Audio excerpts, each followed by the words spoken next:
Alors, l'exercice 3, qu'est-ce qu'on nous demande? On nous dit que l'indice de réfraction d'un milieu est le rapport entre la vitesse de la lumière dans le vide et celle dans le milieu.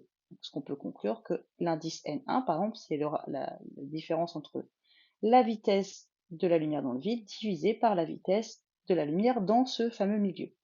Et on nous demande de calculer la vitesse de lumière dans l'eau, et on nous dit que l'indice de réfraction de l'eau vaut 1,33. Donc, qu'est-ce que je sais qui va beaucoup m'aider? Alors, voilà, c'est pareil, hein, on est parti sur la méthode des IFCR. Première donnée évidente que l'indice de réfraction de l'eau vaut 1,33. Et si on me parle de la vitesse de la lumière dans le vide, je la connais aussi. Je sais que j'allais écrire V, mais il est plus scientifique d'écrire C, hein. C dans le vide, elle vaut 3 fois 10 exposant 8 mètres par seconde. C'est une valeur qu'il faut connaître par cœur. Ça fait partie de ces rares valeurs vraiment hyper importantes. Et on me demande de calculer quel est l'inconnu. On me dit calculer la vitesse de la lumière dans l'eau. Donc mon inconnu que je vais coder, c'est C dans l'eau égale point d'interrogation. La formule, on me la donne, hein. On me dit que N de l'eau, c'est C du vide sur C de l'eau. Nous, on cherche ça.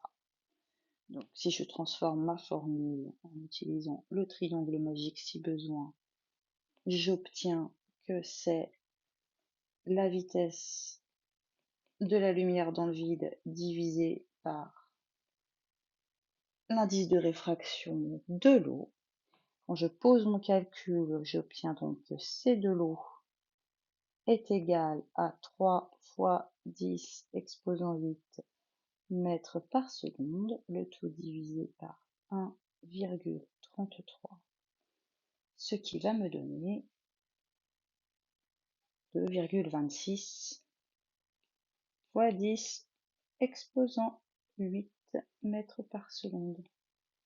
Ici, c'est cette valeur qui va imposer le nombre de chiffres significatifs, parce qu'en réalité, cette valeur que je la connais à plusieurs multiples près. Donc on va la considérer comme parfaitement exacte. Ce qui n'est pas exactement le cas, hein, en réalité, mais c'est ça qu'on m'a demandé d'apprendre. Et donc mon résultat, hop, c'est pas compliqué, j'ai qu'à reprendre ce qu'on m'a dit. C'est de l'eau est égal à 2,26 fois 10 exposant 8 mètres par seconde. Je souligne mon résultat final, j'encadre ma formule littérale et c'est terminé.